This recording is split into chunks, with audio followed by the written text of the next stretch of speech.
Pasar Batu Hujan bukanlah pasar besar, namun sejak dulu tempat itu menjadi pusat perdagangan bahan bangunan di kecamatan. Jalan utamanya tidak terlalu lebar, tetapi selalu padat oleh truk pasir yang keluar masuk, suara gerinda yang kadang terdengar dari bengkel dekat sana, dan aroma kayu basah yang bercampur dengan debu semen. Di antara hiruk-pikuk itu, berdirilah dua toko yang namanya selalu disebut orang, Toko Eko dan Material Teguh. Toko Eko lebih dulu berdiri. Bangunannya sederhana, tapi penuh barang. Palu berbagai ukuran, cat kaleng bertumpuk, sak semen tersusun rapi, dan pipa panjang yang digantung memanjang ke belakang. Orang-orang mengenal Eko sebagai penjual yang cekatan, selalu ada saat dibutuhkan, dan tokonya hampir tidak pernah sepi. Ia memulai usahanya dari nol, dan banyak warga menghormati kegigihannya. Namun, seiring waktu, Eko berubah. Entah apa penyebabnya, mungkin beban usaha atau ambisi yang tak pernah puas. Ia mulai melihat persaingan sebagai ancaman, bukan kesempatan untuk berkembang. Beberapa tahun kemudian, seorang pendatang bernama Teguh membuka toko yang hanya berjarak belasan meter dari toko Eko. Banyak pedagang lama memandang itu sebagai keputusan nekat. Siapa yang berani membuka toko material di dekat Eko yang sudah punya pelanggan tetap? Tapi Teguh tetap berdiri tegap, ramah, dan selalu menyapa siapapun yang lewat. Sikap itulah yang membuat orang cepat menyukainya. Material Teguh berkembang pelan namun pasti. Harga yang bersahabat, pelayanan yang sabar, dan keramahan yang tidak dibuat-buat membuat pembeli mulai beralih.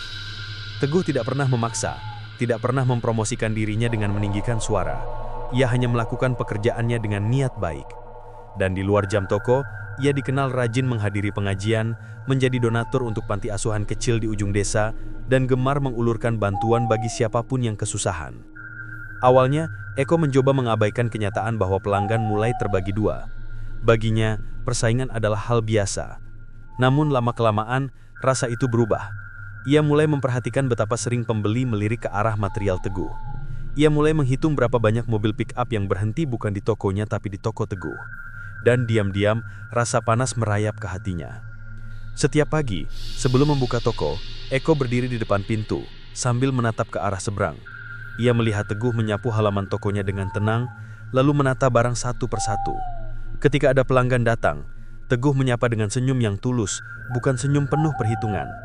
Cara santai itulah yang membuat Eko jengkel. Kok bisa dia sesantai itu dan tetap laku? Gumamnya suatu pagi. Iri itu makin tumbuh karena Eko menyadari, meskipun tokonya masih ramai, toko Teguh mulai mendapatkan tempat khusus di hati para pembeli. Bukan hanya karena harganya, tapi karena kepribadiannya. Orang-orang merasa nyaman, merasa dihargai. Dan Eko, tanpa ia sadari, semakin sering merasa tersaingi bukan oleh bisnis Teguh, melainkan oleh sosok Teguh itu sendiri. Suatu malam, setelah pasar mulai sepi dan lampu toko sudah dipadamkan, Eko duduk sendirian di kursi plastik di dalam tokonya. Suara jangkrik terdengar dari luar, namun hatinya tidak tenang. Benaknya dipenuhi bayangan pembeli yang semakin banyak datang ke Material Teguh. Kalau begini terus, aku bisa bangkrut, katanya lirih, entah kepada siapa.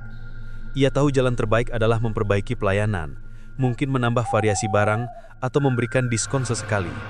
Tapi rasa gengsi dan emosi membuat pikirannya gelap. Ia mulai mencari alasan di luar dirinya, menyalahkan lingkungan, menyalahkan keadaan, menyalahkan pesaingnya. Sampai suatu malam, seorang kenalan lama datang dan mengatakan sesuatu yang menyulit sisi gelap dalam hatinya. Kalau kamu mau, ada cara supaya tokonya dia sepi. Cara cepat, cara yang orang zaman dulu lakukan. Eko semula menolak, tapi benih penasaran itu sudah tertanam. Ia tidak langsung mencari jalan gelap itu, namun pikirannya mulai diganggu rasa ingin tahu. Hari demi hari, ia dibuat gelisah oleh bayangan tentang toko Teguh yang semakin ramai. Sampai akhirnya, ia mengambil keputusan yang seharusnya tidak ia ambil. Di sebuah malam ketika hujan turun tipis dan jalanan hampir tak bersuara, Eko pergi diam-diam menemui seseorang yang dikatakan bisa mengganggu usaha orang. Ia datang bukan sebagai korban yang meminta perlindungan, melainkan sebagai pelaku yang membawa niat buruk. Ia kembali ke rumah dengan membawa keyakinan bahwa setelah malam itu, toko Teguh akan sepi, dan para pelanggan akan kembali kepadanya seperti dulu. Ia merasa telah mengambil langkah yang tepat, tanpa menyadari bahwa langkah itu adalah awal dari kehancuran. Namun keesokan harinya, ketika matahari muncul dari balik atap seng pasar, kenyataan tidak berubah. Toko Teguh tetap ramai. Pembeli tetap datang silih berganti. Teguh tetap menyapa dengan senyum yang hangat. Tidak ada tanda-tanda gangguan apapun. Sementara toko Eko, meskipun masih ramai, justru mulai terasa lebih tegang. Eko semakin gelisah. Ia merasa rencananya gagal. Ia mulai marah, bukan hanya pada Teguh, tapi pada dirinya sendiri, pada dunia, pada apapun yang ada di sekitarnya. Kenapa tidak mempan? Gumamnya berkali-kali dengan napas memburu. Hari berikutnya pun sama, dan berikutnya lagi. Bukannya surut, pelanggan Teguh justru semakin bertambah. Kepribadiannya yang tulus membuat orang makin betah. Sedekahnya semakin banyak, ibadahnya semakin rajin.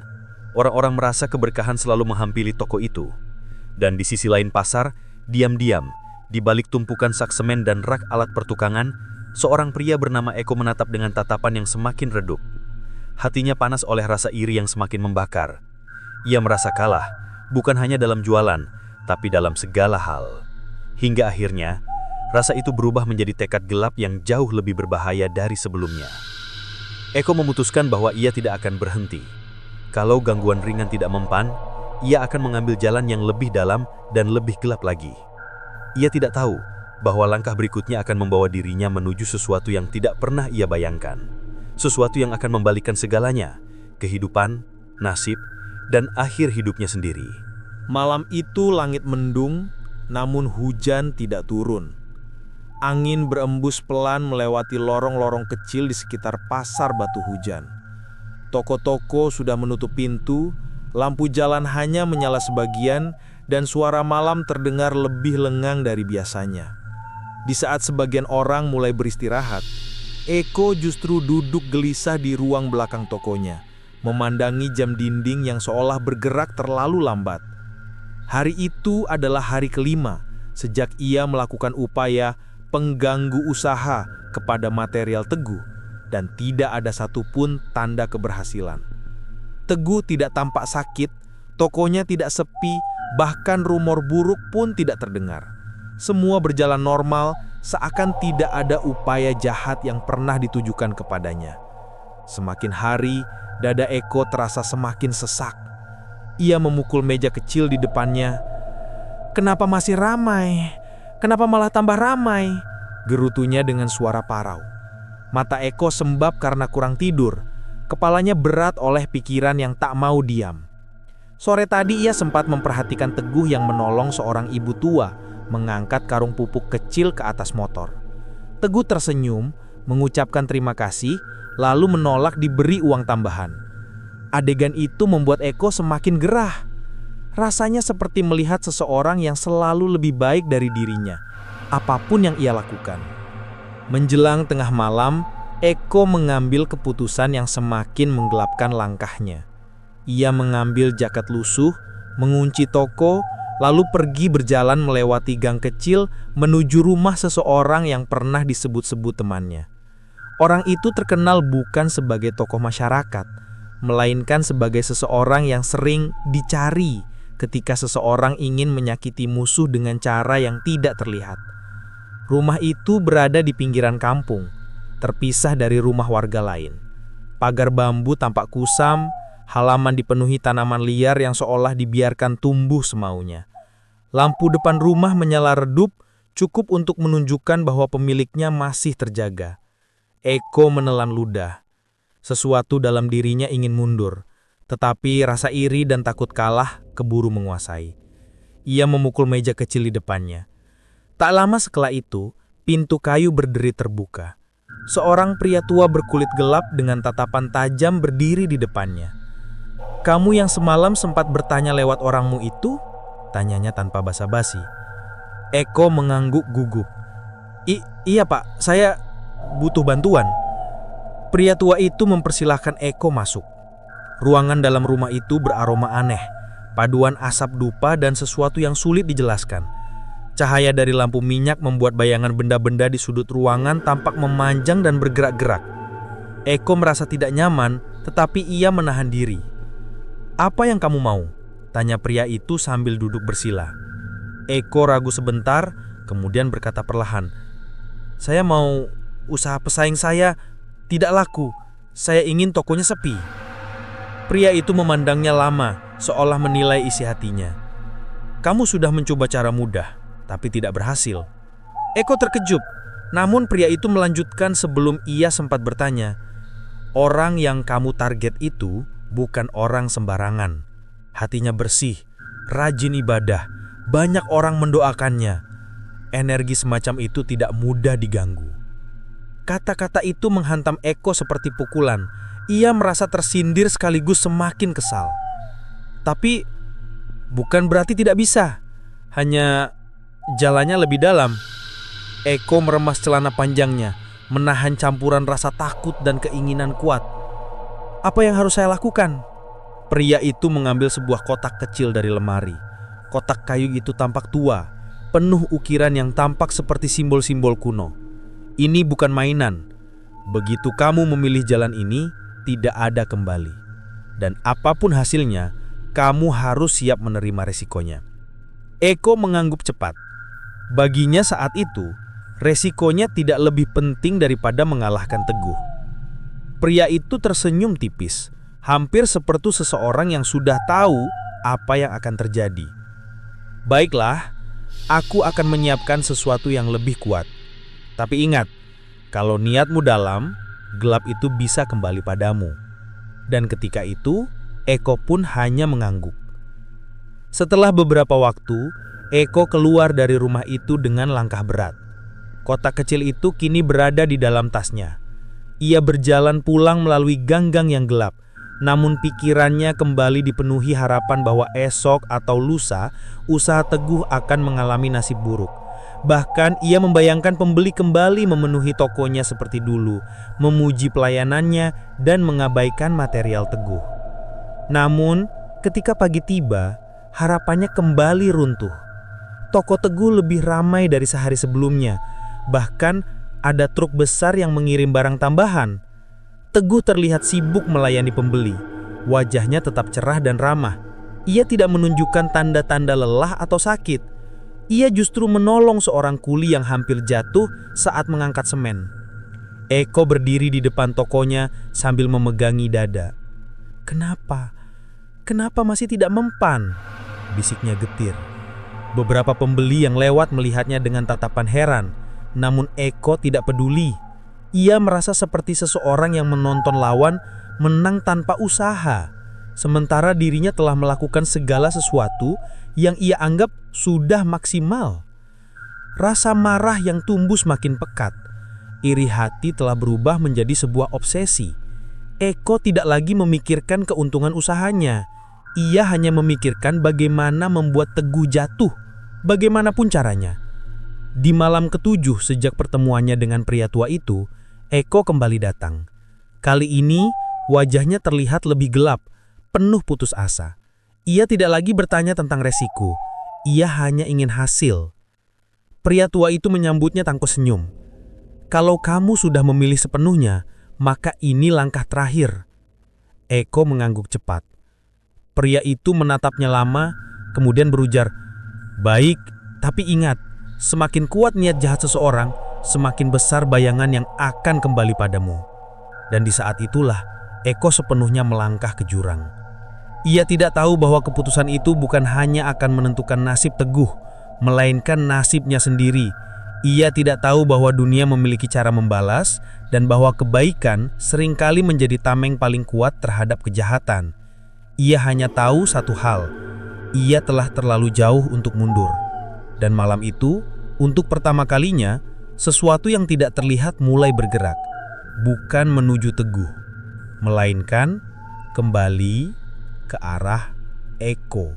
Pagi itu, matahari muncul lebih cerah dari biasanya. Cahaya keemasan menyinari pasar batu hujan, memantulkan sinar pada seng-seng toko dan membuat udara terasa hangat. Namun bagi Eko, hari itu terasa gelap sejak ia membuka matanya. Ia bangun dengan kepala berat, tengkuk nyeri seperti ditekan benda keras, dan mual tanpa sebab. Yang lebih aneh lagi, ia merasakan hawa dingin menempel di kulitnya meski cuaca terang. Ia mencoba mengabaikan rasa itu. Mungkin cuma kurang tidur, gumamnya.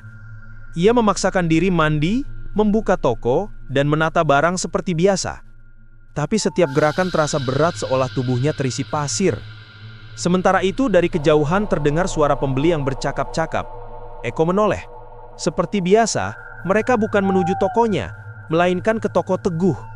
Pembeli datang membawa daftar belanjaan, beberapa bahkan tersenyum saat Teguh menyambutnya. Melihat itu, dada Eko kembali terasa panas. Bagai ada api yang menyala pelan namun menyakitkan. Seharusnya dia sudah kena, gumamnya dalam hati. Seharusnya dia yang merasakan sakit, bukan aku. Namun semakin ia menatap Teguh, tubuhnya justru semakin lemas. Hari itu, untuk pertama kalinya setelah bertahun-tahun berjualan, Eko menutup toko lebih cepat. Ia merasa tidak sanggup berdiri lama. Kepalanya berdenyut hebat, pandangannya kadang berkunang-kunang. Saat menarik pintu tokonya, tangannya gemetar, seakan tenaganya terkuras oleh sesuatu yang tidak terlihat. Ia pulang dengan langkah gontai. Setiap kali melewati rumah warga, ia merasa ada tatapan yang mengikutinya. Bukan tatapan curiga, tetapi tatapan kasihan. Ia heran, namun tidak punya tenaga untuk memikirkan lebih jauh. Sesampainya di rumah, Eko langsung merebahkan diri. Namun bukannya membaik, tubuhnya justru terasa semakin ringan. Bukan dalam arti nyaman, tetapi seperti kehilangan kekuatan. Dan saat ia terlelap sebentar, ia bermimpi aneh.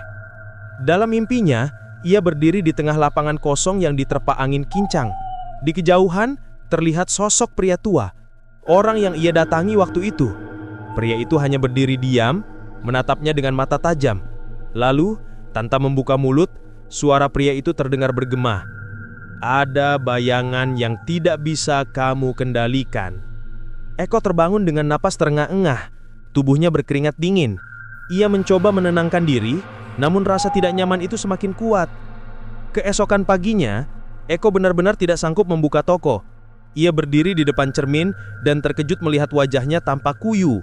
Matanya cekung, kulitnya pucat, dan tubuhnya seperti habis sakit berminggu-minggu. Namun ia tahu, ini bukan sakit biasa, ada yang tidak wajar. Pikirannya teringat sesuatu, kotak kecil yang diberikan pria tua itu. Ia menyimpannya di laci meja toko. Entah kenapa, setiap mengingat kotak itu, dadanya terasa sesak. Karena panik dan frustasi, Eko memutuskan pergi lagi ke rumah pria tua tersebut. Meskipun tubuhnya gemetaran dan jalannya terhuyung, ia memaksa melangkah. Rumah pria itu tampak sama seperti sebelumnya. Namun ketika Eko mengetuk pintu, tidak ada jawaban. Ia mengetuk lebih keras, tetap tidak ada suara. Setelah menunggu cukup lama, ia nekat menengok dari celah jendela. Rumah itu gelap. Tidak ada siapapun. Pak, tolong buka. Saya butuh bantuan. Teriaknya panik. Tak ada jawaban. Setelah beberapa menit berteriak, akhirnya ia menyerah. Tubuhnya terlalu lemah untuk berdiri lebih lama. Ia duduk di tanah, memegangi kepalanya yang pusing.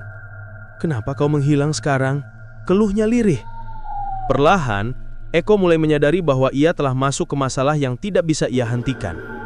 Siang itu, saat Eko berjalan pulang dengan tertatih, ia melewati toko Teguh lagi. Toko itu masih ramai. Ada suara tawa pelanggan, suara Teguh mengucapkan terima kasih, dan suara truk menurunkan barang. Semua terasa normal, bahkan lebih ceria dari biasanya. Namun tiba-tiba, Teguh melihat Eko lewat. Wajah Teguh menampakkan kekhawatiran. Ia segera menghampiri pagar kecil yang menghadap jalan. Mas Eko sehat? Wajahnya pucat sekali, ujar Teguh dengan nada tulus. Eko berhenti. Tatapan mereka bertemu. Untuk sesaat, Eko merasakan sesuatu yang aneh. Bukan hanya rasa iri, tetapi rasa malu yang menusuk. Teguh benar-benar khawatir. Ia bukan pura-pura. Ia bukan musuh. Ia bahkan tidak menyadari kebencian yang selama ini diarahkan kepadanya. Ayo, istirahat dulu mas. Jangan terlalu memaksakan diri. Ucapan itu seperti menampar batin Eko. Rasa marah, iri, dan gelap yang selama ini ia pelihara seolah dipaksa keluar ke permukaan. Ia ingin menjawab, tetapi tenggorokannya seperti terkunci. Dan tiba-tiba pandangannya berputar. Dalam sepersekian detik sebelum tubuhnya ambruk, Eko melihat sesuatu yang membuat darahnya membeku. Bayangan hitam yang selalu ia bayangkan dikirim ke Teguh, kini berdiri tepat di belakangnya sendiri. Dan sesaat kemudian, semuanya gelap. Ketika Eko sadar, ia sudah berada di rumahnya. Tubuhnya terasa dingin, dan ia tidak tahu bagaimana ia bisa sampai di sana. Yang ia tahu hanyalah satu hal, keadaan tubuhnya semakin buruk. Ia merasa seperti ada sesuatu yang menempel padanya, menghisap energinya sedikit demi sedikit. Dan pada malam itu, untuk pertama kalinya, Eko benar-benar ketakutan. Ia mulai menyadari bahwa bukan Teguh yang mengalami gangguan, tetapi dirinya sendiri. Dan semakin ia mencoba mengingat langkah-langkah jahat yang ia lakukan, semakin jelas bahwa semua itu bukan datang dari luar, melainkan dari dalam hatinya sendiri. Kebencian yang ia pelihara rupanya telah membuka pintu yang seharusnya tidak pernah ia sentuh. Dan kini, pintu itu tidak bisa ia tutup lagi. Di luar sana, di toko material Teguh, suasana tetap ramai. Namun di dalam rumah kecil di ujung pasar, seorang pria bernama Eko terbaring sendiri, terjebak dalam bayangan yang ia ciptakan sendiri, yang kini mulai menampakkan kekuatannya. Dan itu baru permulaan. Malam merangkak perlahan, menyelimuti pasar batu hujan dengan dingin yang tak biasa. Angin berhembus pelan, namun bagi Eko, semua itu terasa berat. Seperti ada sesuatu yang menekan tubuh dan pikirannya. Ia terbaring di ranjang, mata terbuka, namun tatapannya kosong. Setiap kali ia memejamkan mata, bayangan hitam yang ia lihat sebelum pingsan kembali muncul, menatapnya dari kejauhan, seolah menunggu dirinya melemah. Sejak kejadian pingsan di jalan itu, kondisi Eko tidak kunjung membaik. Tubuhnya seperti kehilangan sebagian besar tenaganya, dan ia mulai sering merasa napasnya sesak. Perutnya membelit tanpa alasan, sendi-sendinya terasa berat, dan malam-malamnya dipenuhi mimpi-mimpi aneh yang membuatnya terbangun dengan keringat dingin. Di luar rumah, suara pasar terdengar samar. Kendaraan yang lewat, kuli yang tertawa, pedagang yang menutup toko, semuanya terasa jauh dari kehidupan Eko. Ia merasa seperti terasing dari dunia yang selama ini ia kenal, dunia yang dulu ia kuasai sebagai penjual sukses yang selalu penuh pelanggan. Sekarang, ia tidak mampu berdiri lama tanpa merasa tubuhnya ingin roboh. Yang paling menyakitkan bagi Eko bukanlah sakit fisik yang ia rasakan, melainkan kesadaran bahwa semua ini bukanlah kecelakaan, bukan pula musibah, melainkan konsekuensi langsung dari niat jahatnya sendiri. Pada pagi hari ketiga setelah pingsan, Eko berusaha bangun. Tubuhnya gemetar, namun ia memaksa duduk. Ia merasa harus membuka tokonya, setidaknya untuk mengecek keadaan. Toko itu adalah satu-satunya hal yang dulu membuatnya bangga, dan kini ia takut suatu hari kembali hanya untuk menemukan pintu yang berdebu, digembok, dan dilupakan orang. Dengan langkah yang lambat dan napas memburu, ia berjalan ke arah tokonya. Matahari baru naik, tetapi pandangannya seperti melihat dunia dalam cahaya muram. Sesampainya di depan tokonya, Eko terdiam lama.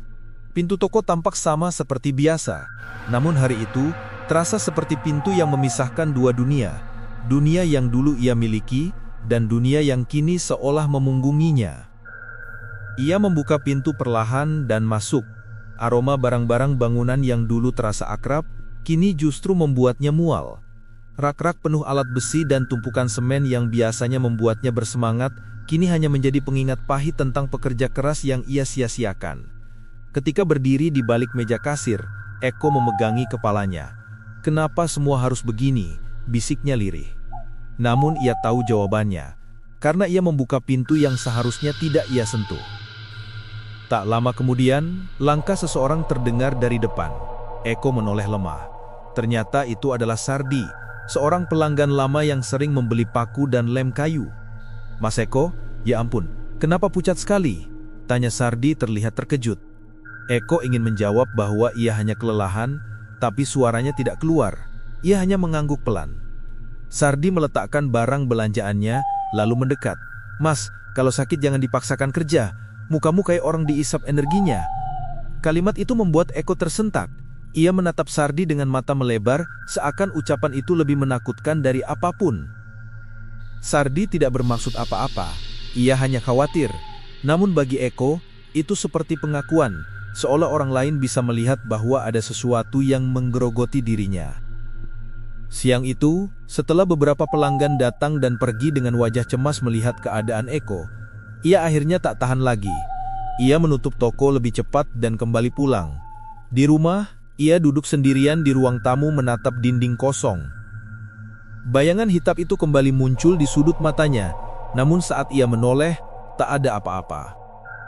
Ia menggigil. "Ini semua salahku," gumamnya. Untuk pertama kalinya, ia merasa menyesal, benar-benar menyesal. Namun penyesalan itu muncul terlambat.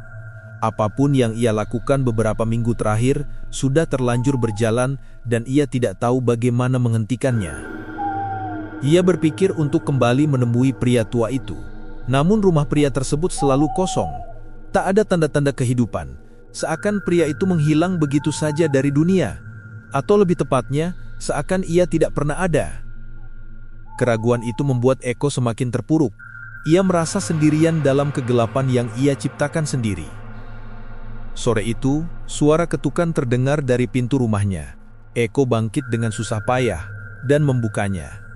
Di hadapannya berdiri seseorang yang sangat tidak ia sangka, Teguh, pemilik toko yang selama ini ia benci dan jadikan target dari segala iri dan fitnah dalam hatinya. Teguh berdiri sambil membawa sekantong buah dan beberapa vitamin. "Mas Eko, saya dengar belakangan ini sakit. Saya cuma mau menjenguk," katanya lembut. Entah mengapa, Eko hanya bisa mematung. Ia ingin menutup pintu, ingin berteriak, ingin menyembunyikan rasa malu dan takutnya, namun tubuhnya tidak bergerak. Teguh tersenyum sedikit. "Kalau tidak keberatan, boleh saya masuk sebentar?" Dengan suara lemah, Eko hanya mengangguk. Teguh masuk dan duduk di kursi tamu. Ia memperhatikan Eko dengan wajah tulus.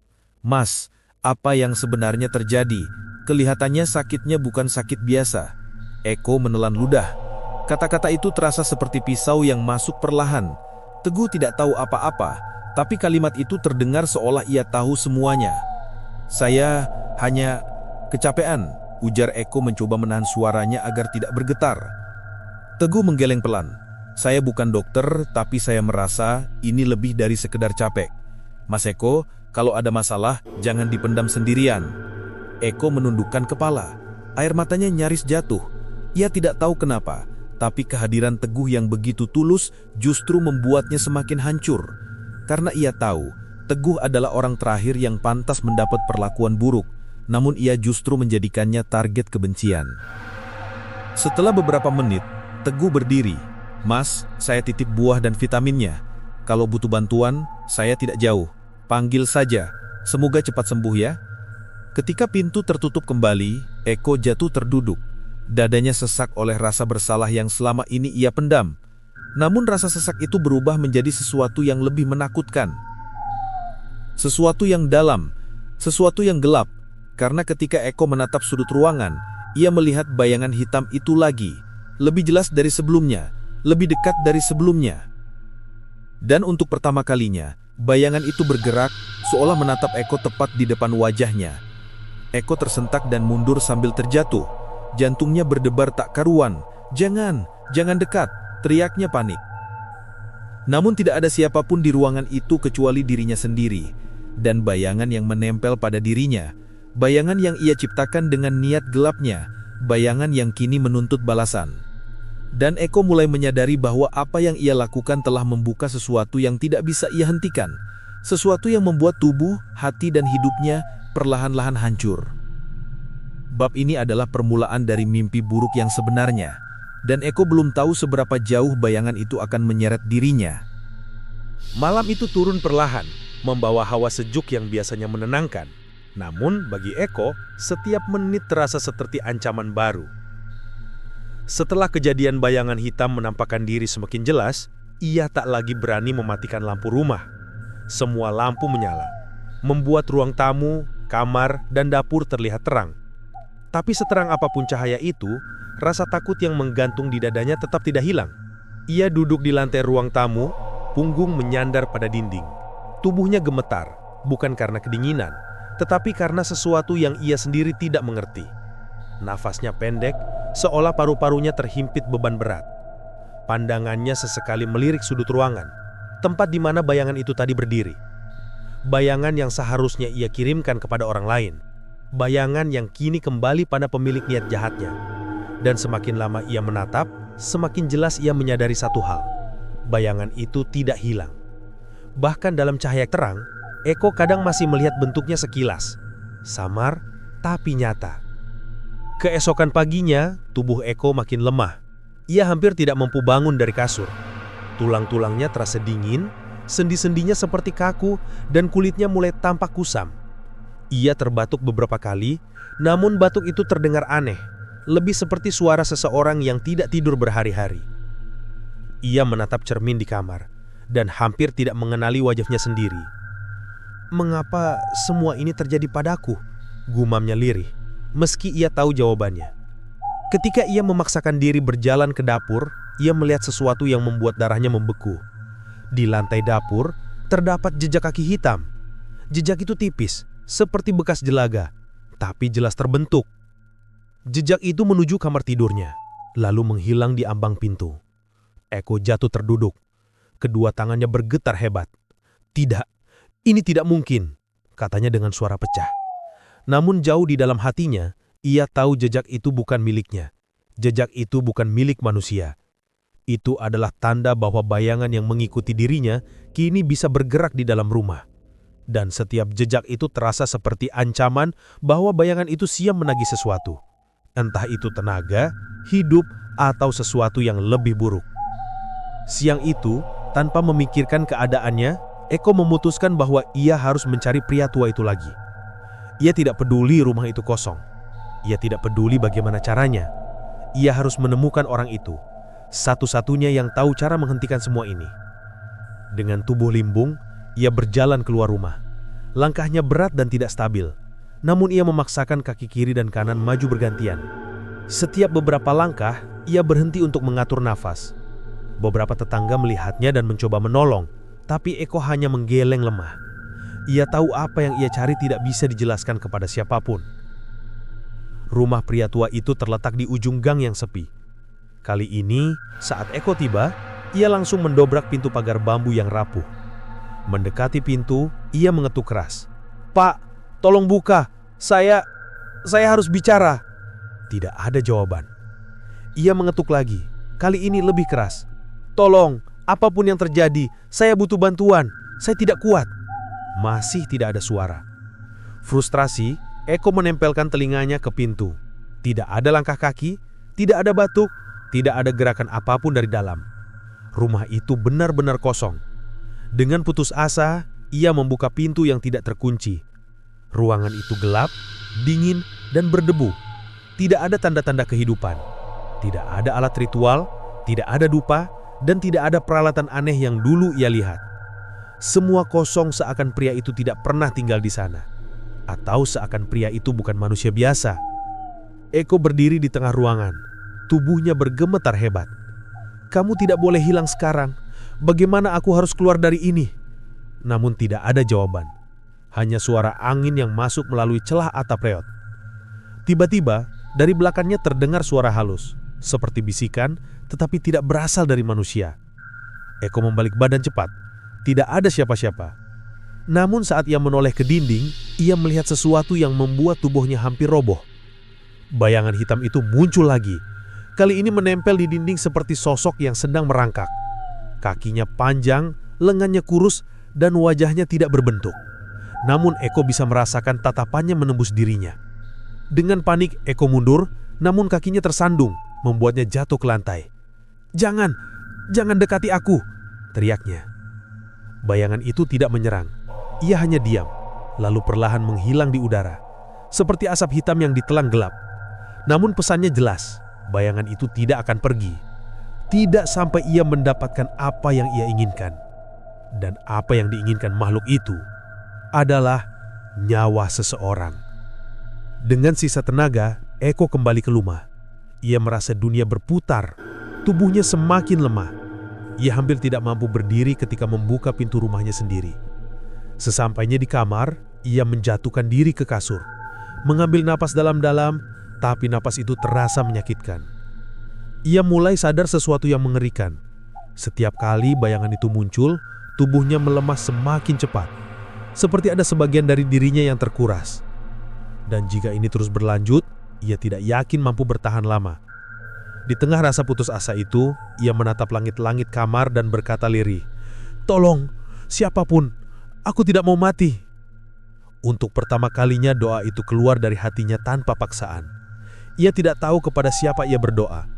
Ia tidak tahu apakah masih ada harapan. Ia hanya tahu bahwa ia berada di ambang kehancuran. Di sisi lain pasar, Teguh sedang menutup tokonya.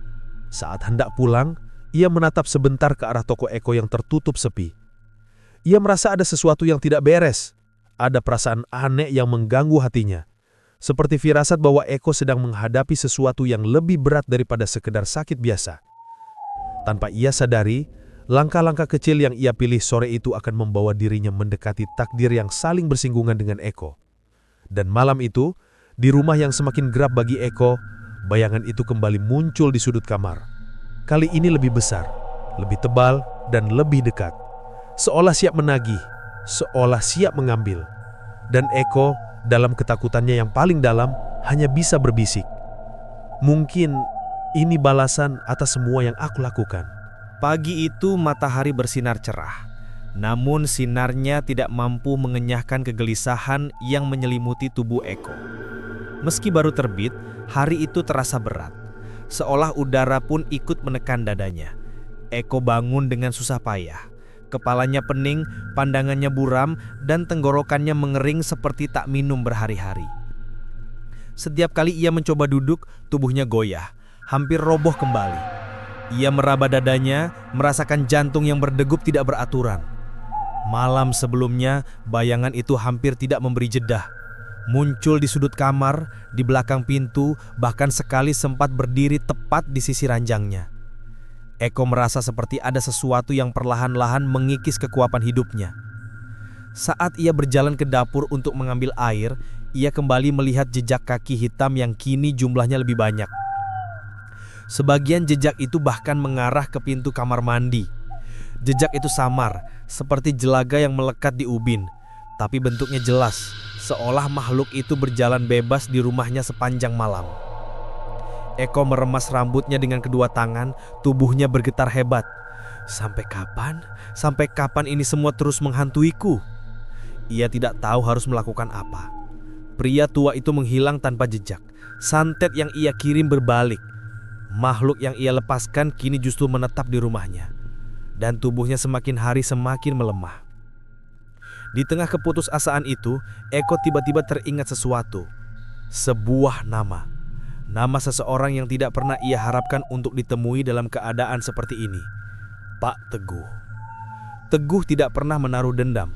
Tidak punya alasan untuk mencelakainya.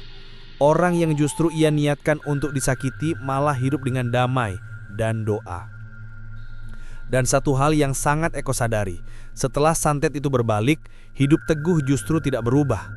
Seolah apapun yang dikirimkan kepadanya tertahan sebelum mencapai tubuhnya. Seolah ada tembok tak terlihat yang menjaganya. Sebuah tembok yang kini Eko harap bisa menolongnya.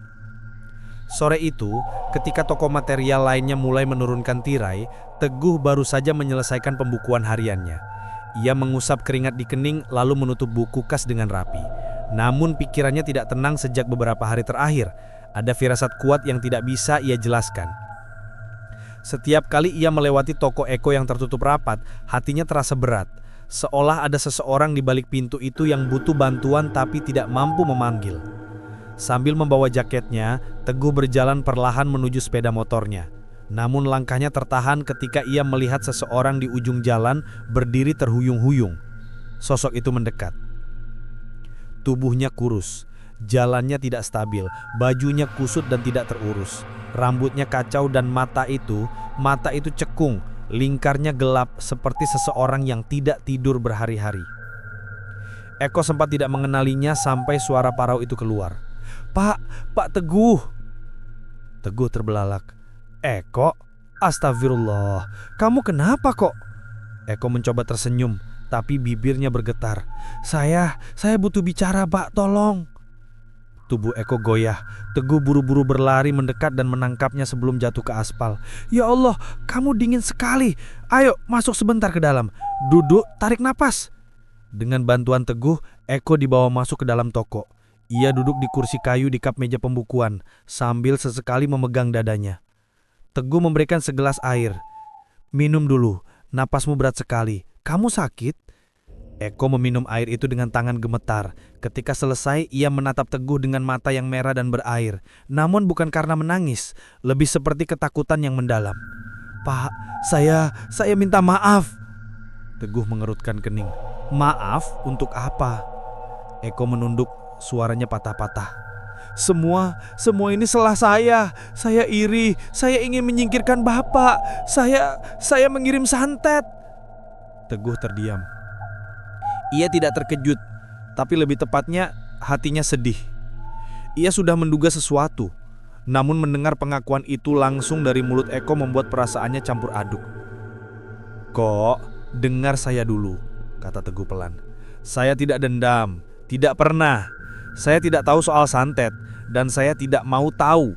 Yang saya tahu cuma satu, kalau kamu punya masalah, kamu seharusnya bicara, bukan begini." Eko memejamkan mata kuat-kuat, wajahnya pucat. "Saya tidak tahu harus bagaimana. Saya sudah gelap mata dan sekarang semua itu balik ke saya, Pak. Ada sesuatu yang mengikuti saya, sesuatu yang tidak seharusnya ada. Saya takut mati." Teguh menarik napas panjang. Ada rasa iba melihat Eko yang kini hancur seperti ini. "Eko," ujarnya lembut, "kamu itu sudah berbuat salah besar, tapi kamu sudah mengakui dan menyesali. Itu langkah pertama yang tepat. Lalu kamu butuh bantuan, bukan dari saya, tapi dari yang di atas." Eko menatap Teguh dengan mata bingung. Bagaimana cara menghentikan ini, Pak? Makhluk itu, dia mengejar saya setiap malam." Sebelum Teguh sempat menjawab, tiba-tiba terdengar suara keras di luar toko, seperti sesuatu jatuh di depan pintu. Mereka berdua menoleh. Tidak ada siapa-siapa. Namun Eko langsung pucat pasi. Dia mengikutiku di sini." Teguh menelan ludah. Ia tidak melihat apa-apa, tapi ia bisa merasakan hawa dingin merayap dari pintu. Ia memegang bahu Eko, menatapnya dengan sungguh-sungguh. "Kok, kalau yang mengikuti kamu bukan dari dunia ini, kamu harus lawan dengan sesuatu yang bukan dari dunia ini juga." Eko menunduk bergetar. Saya tidak bisa. Saya sudah terlalu kotor." Teguh menggeleng. "Tidak ada manusia yang terlalu kotor untuk kembali." Kata-kata itu membuat Eko terdiam. Untuk pertama kalinya, ada sedikit hangat dalam hatinya yang beku. Di luar toko, angin berhembus kencang, padahal tidak ada tanda-tanda hujan, seolah ada sesuatu berdiri di balik pintu, menunggu, mengawasi, mendengar. Teguh tahu ia harus bertindak sebelum keadaan semakin buruk. "Kok," katanya pelan namun tegas, "malam ini kamu ikut saya. Kita akan cari pertolongan." Eko menatapnya dalam-dalam, matanya berkaca-kaca. "Terima kasih, Pak. Saya tidak punya siapa-siapa lagi."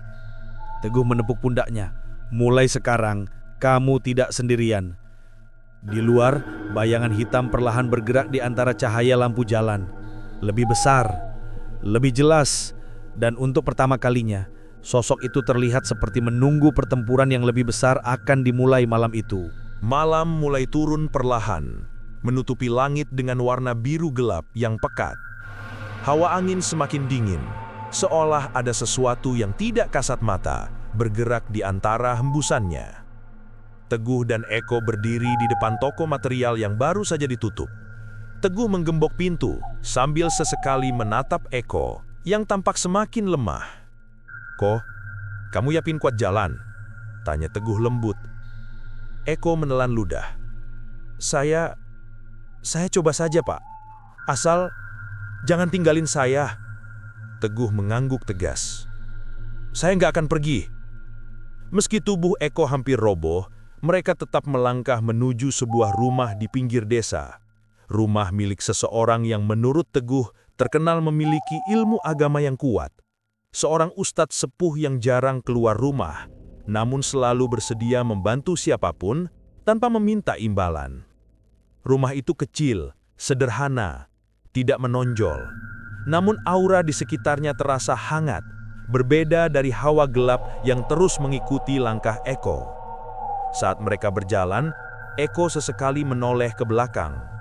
Ia tahu Teguh tidak melihat apa-apa, tapi Eko bisa merasakan sesuatu berjalan di belakang mereka, berjarak hanya beberapa langkah, mengintai, mengikuti.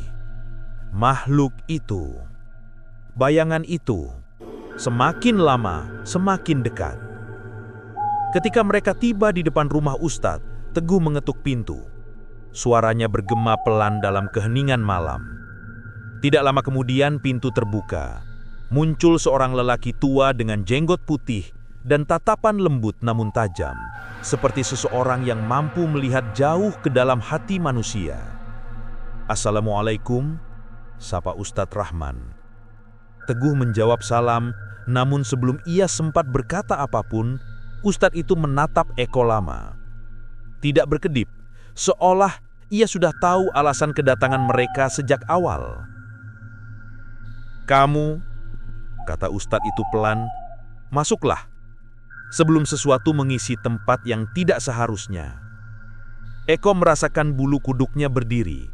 Ia mengikuti Teguh masuk ke dalam rumah, namun langkahnya limbung.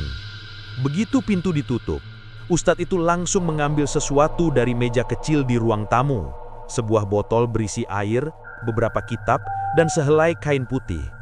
"Duduk," perintahnya pada Eko. Eko menurut, duduk dengan lutut gemetar dan wajah pucat. Nafasnya tampak terenggah-enggah, seperti seseorang yang habis berlari jauh meski ia hanya berjalan. Ustadz Rahman menatap Teguh sebentar. "Dia sudah diganggu berapa hari?" 4 atau 5 hari, Ustadz, tapi makin lama makin parah." Ustadz mengangguk.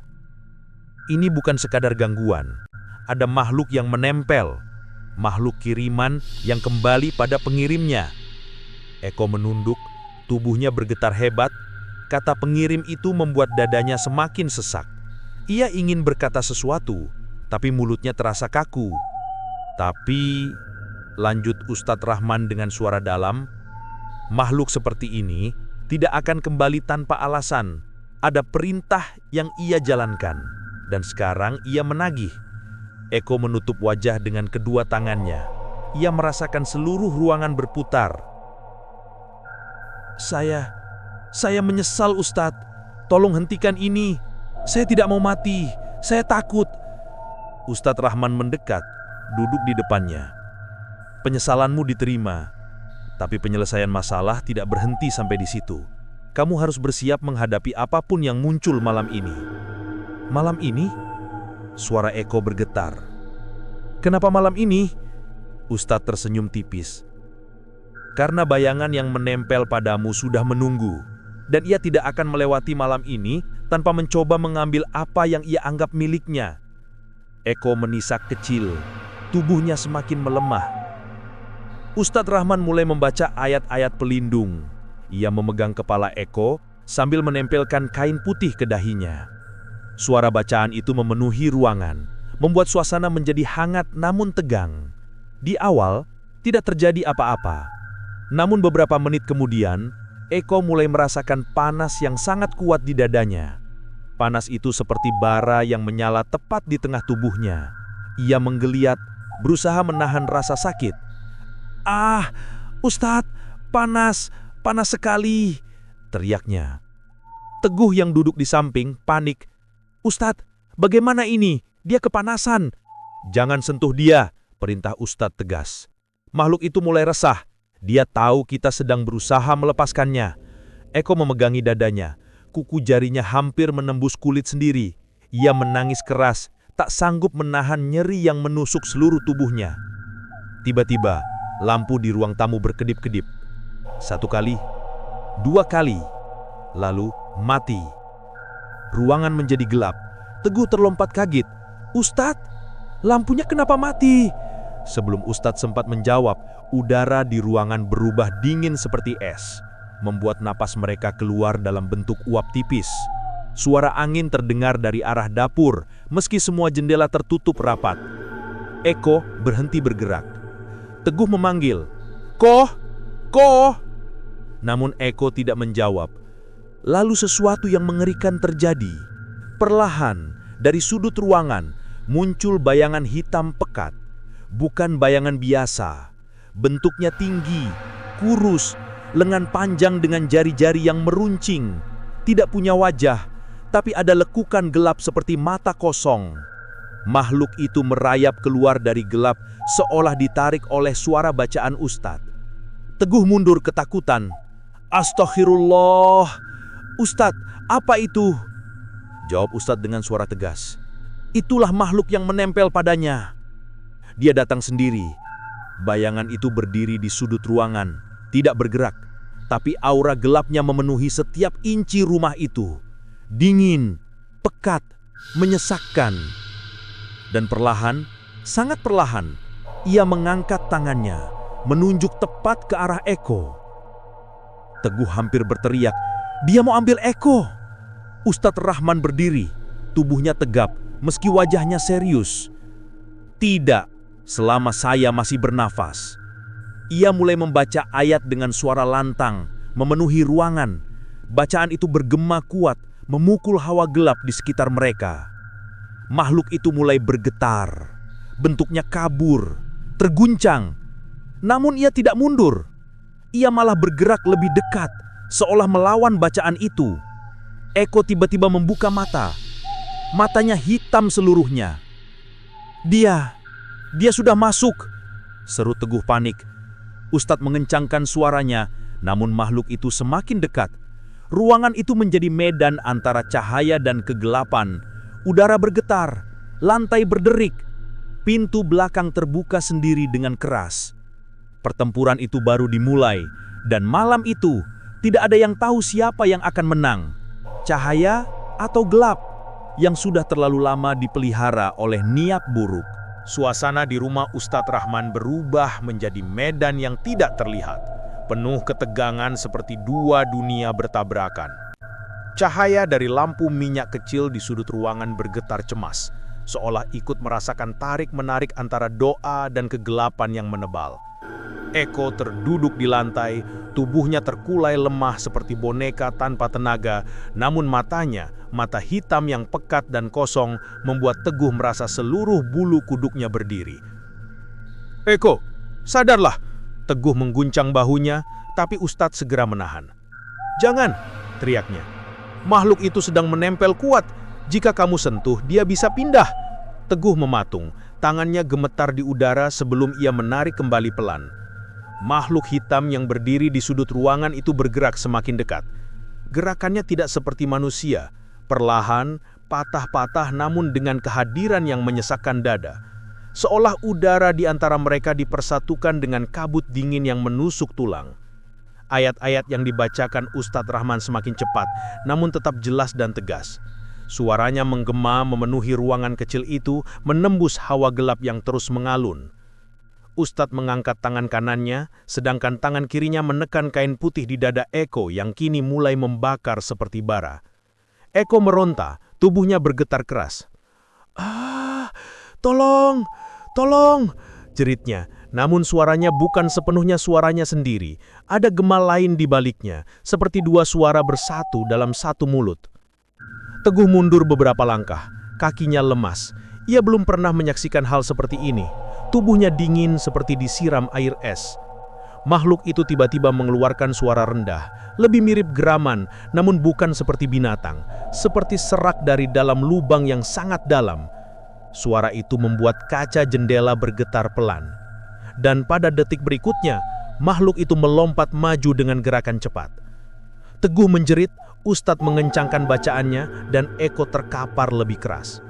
Namun saat makhluk itu hendak menyentuh tubuh Eko, sesuatu menghentikannya. Bukan tangan manusia, bukan pula kekuatan fisik. Seperti tembok cahaya yang tiba-tiba muncul dari kain putih di dada Eko. Cahaya itu tipis namun kuat, menolak makhluk itu mundur beberapa langkah. Makhluk itu menggeram, tubuhnya berkabut hitam yang mengepul marah. "Dia sedang berusaha masuk ke dalam jantungnya," kata Ustadz Rahman dengan suara keras di tengah lantunan doa. "Kalau dia berhasil, nyawa Eko akan habis." Teguh menutup mulutnya, tidak tahu harus apa. "Ustadz, apa yang bisa saya lakukan?" "Bantu saya kuatkan ruangan. Ambil botol air di meja, percikkan ke semua sudut." Teguh berlari ke meja dengan tangan tremor, mengambil botol air yang sudah diruqyah, lalu memercikkan air ke 4 sudut ruangan. Setiap percikan menghasilkan suara halus seperti uap mendesis. Makhluk itu semakin menggeliat, seolah air itu adalah bara panas baginya. Bacaan Ustadz semakin menggempur ruangan. Kata-kata itu seperti pedang cahaya yang membelah gelap. Dengan suara yang menggema, Ustadz Rahman mengarahkan telapak tangannya ke arah makhluk itu. "Keluar!" Makhluk itu berteriak untuk pertama kalinya. Suara jeritan itu membuat Teguh menutup telinganya, sementara Eko meronta tak beraturan. Suaranya menyayat, membuat dinding bergetar halus. Jeritan itu tidak seperti jeritan manusia, lebih seperti 1000 suara yang saling bertabrakan. Makhluk itu mundur ke dinding, tubuhnya melebur menjadi bayangan pekat.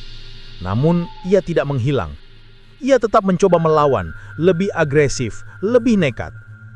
Dia tidak mau pergi, gumam Ustadz dengan napas berat. Dia sudah terlalu kuat karena diberi amalan negatif oleh pengirimnya sebelumnya. Teguh menatap Eko yang tubuhnya kini kaku seperti lumpuh. Ustadz, kalau dia kalah, apa Eko bisa mati? Ustadz menggeleng kepalanya. Tidak, jika kita tetap bertahan, tapi makhluk ini sudah diberi makan amarah dan iri hati. Kalau tahu milik siapa? Teguh menelan ludah. Eko sendiri. Ustadz mengangguk pelan. Dan itulah yang membuat pertarungan ini lebih sulit. Tiba-tiba Eko kembali berteriak. Tapi kali ini dia tidak meronta. Tubuhnya malah melengkung ke belakang seperti ditarik dari dalam. Dari mulutnya keluar suara lirih, pelan, namun jelas. Aku, milik, aku. Teguh bergidik ngeri. Itu bukan Eko. Makhluk itu perlahan berubah bentuk. Dari bayangan kabur menjadi lebih solid. Semakin terlihat seperti sosok tinggi dengan wajah gelap yang mulai membentuk lubang hitam sebagai mata. Ia menunduk mendekat seolah hendak meraih Eko lagi. Ustadz mengencangkan suara ayatnya, dan tiba-tiba kain putih di dada Eko memancarkan cahaya terang yang lebih keras. Cahaya itu memukul makhluk itu hingga terdorong mundur dengan ledakan kecil yang membuat rak buku bergoyang. Namun makhluk itu mengamuk. Bayangan hitamnya menjulur seperti tangan-tangan panjang mencoba memeluk dan menutupi Eko. Setiap sentuhan bayangan itu membuat kulit Eko seperti terbakar, meninggalkan bekas hitam tipis. Ustadz, dia tersentuh, teriak Teguh ketakutan. Ustadz menekan kepala Eko sambil mengarah ke makhluk hitam itu. Dia tidak akan mengambilnya. Ayat terakhir dibacakan dengan suara yang sangat kuat, memecah udara di sekitarnya. Lalu terjadi sesuatu yang luar biasa. Bayangan hitam itu bergetar, semakin cepat, semakin keras, seperti dicabik-cabik oleh sesuatu yang tak terlihat. Ia tidak lagi berwujud, berubah kembali menjadi kabut hitam tebal. Dan tiba-tiba, boom, sebuah ledakan cahaya putih menyilaukan seluruh ruangan. Teguh menutup mata, Ustadz tetap membaca. Eko jatuh pingsan. Ketika cahaya itu hilang, makhluk itu lenyap. Tidak ada bayangan, tidak ada jejak kaki hitam. Tidak ada hawa dingin, hanya keheningan panjang. Eko terbaring lemah di lantai dengan napas tersengal-sengal. Matanya kembali normal, kepalanya berkeringat, wajahnya pucat, dan tubuhnya nyaris tanpa tenaga. Namun ia hidup. Teguh segera memeluknya. Eko, kamu sadar? Alhamdulillah. Eko menisak sekil, suaranya parau. Pak, dia sudah pergi. Ustadz duduk bersila sambil menyeka keringat dari dahinya. Untuk sekarang, iya, tapi kamu belum bebas sepenuhnya. Eko menatapnya lemah. Masih ada yang tertinggal? Ustadz mengangguk berat. Makhluk itu pergi karena bacaan tadi, tapi bekas energi gelap yang kamu buat sendiri masih mengikat. Itu bisa muncul lagi, terutama jika hatimu kembali ke niat lama. Eko menunduk, air matanya jatuh ke lantai. Saya tidak akan kembali, Ustadz. Saya janji, demi apapun. Ustadz menatapnya lembut. Kalau begitu, masih ada harapan. Namun kemudian ia menambahkan dengan suara pelan, hampir seperti peringatan. Namun ingat, Eko, makhluk itu tidak sepenuhnya hancur. Dia hanya kembali ke tempat asalnya. Teguh menahan napas. Tempat asalnya? Maksud Ustadz, tempat siapa? Ustadz Rahman memandang mereka lama, hingga akhirnya ia berbisik. Tempat orang yang pertama kali memanggilnya. Eko membeku. Teguh terdiam. Dan malam itu terasa lebih dingin dari sebelumnya. Angin malam yang dingin menyusup lewat celah-celah pintu rumah Ustadz Rahman, membawa ketegangan yang belum sepenuhnya hilang. Meski makhluk hitam itu telah terusir dari ruangan beberapa saat lalu, hawa pekat yang tersisa masih menggantung. Seperti peringatan bahwa perang belum benar-benar selesai. Eko duduk bersandar pada dinding. Tubuhnya masih lemah. Nafasnya tersengal. Tapi setidaknya matanya kini kembali normal. Tidak lagi gelap, tidak lagi kosong, hanya penuh rasa takut dan penyesalan. Teguh duduk di sebelahnya, memberi segelas air hangat. "Pelan-pelan, Ko, yang penting kamu sadar." Eko meneguk air itu dengan tangan gemetar. Setiap tetesnya masuk seperti memulihkan sedikit kekuatan yang hilang. Ia menatap Teguh, kemudian menunduk. "Pak, saya nggak tahu harus bilang apa. Terima kasih. Kalau bukan karena Bapak dan Ustadz, mungkin saya sudah mati." Teguh menggeleng pelan. "Hidupmu bukan tergantung sama kami. Kamu diselamatkan karena kamu mau berubah, Ko." Ucapan itu membuat Eko menahan nafas. Kata berubah itu terasa seperti tamparan lembut sekaligus pengingat keras. Ustadz Rahman duduk di hadapan mereka berdua. Wajahnya tampak letih, tapi sorot matanya tetap tenang. "Kalian berdua, dengarkan saya. Apa yang terjadi malam ini belum selesai. Makhluk yang menempel pada Eko sudah dikembalikan ke tempat asalnya." Eko menelan ludah. Tempat asalnya?" "Ya," jawab Ustadz berat. "Tempat orang yang memanggilnya pertama kali." Ruangan hening, sangat hening. Eko menunduk, rahangnya bergetar. "Itu berarti dia balik ke dukun itu." Ustadz menggeleng pelan. "Tidak, Eko. Makhluk itu tidak kembali ke dukun. Itu hanya perantara. Makhluk itu kembali ke hati yang memanggilnya." Eko terdiam. Teguh menatap Ustadz dengan bingung. "Hati yang memanggilnya? Maksudnya?" Ustadz menghela nafas panjang. "Mungkin kalian tidak tahu, tapi makhluk seperti itu tidak sepenuhnya dikendalikan oleh dukun. Ia mengikuti jejak energi gelap, amalan negatif, rasa iri, dendam, keinginan mencelakakan, dan energi itu berasal dari Eko." Eko memejamkan mata keras-keras. Dadanya terasa sesak. "Jadi, makhluk itu balik ke saya lagi?" Ustadz menggeleng. "Tidak, kamu sudah dibebaskan malam ini." Eko menghela nafas lega. Tapi hanya sekejap, sebelum Ustadz melanjutkan. "Tapi bekasnya kembali ke bagian yang tidak pernah diakui, ke bagian hatimu yang dulu memanggilnya." Eko tak bisa bicara. Tenggorokannya tercekat. Ustadz menatapnya penuh makna. "Kamu menanam kebencian dan iri terlalu lama, Ko. Itu yang memanggil makhluk tersebut. Dan meski ia sudah diputus dari tubuhmu, energi gelap itu masih tersisa. Dan makhluk itu kembali ke sumber itu." Eko menutup mulutnya. Tubuhnya bergetar. "Jadi makhluk itu masih ada?" "Ya, tapi tidak lagi menempel padamu. Sekarang ia hanya menunggu hatimu kembali gelap, atau menunggu waktu balasan." Eko menggeleng cepat-cepat. "Tidak, Ustadz. Saya tidak akan kembali ke niat buruk itu. Saya menyesal. Saya benar-benar menyesal." Ustadz mengangguk. "Kalau begitu, ada cara untuk mengakhirinya." Eko mengangkat wajahnya penuh harap. "Apa caranya, Ustadz?" "Pertama, kamu harus bertobat sungguh-sungguh," jawabnya tegas. "Kedua, kamu harus meminta maaf kepada orang yang kamu sakiti dan menyelesaikan urusan dengan hati lapang. Ketiga, kamu harus melepaskan iri dan kebencian itu sepenuhnya." Eko menatap Teguh. Bibirnya bergetar. "Pak, saya..." Teguh mengangguk sebelum Eko melanjutkan. "Ko, saya maafkan. Semua sudah lewat. Yang penting sekarang kamu berubah." Air mata Eko jatuh tiba-tiba.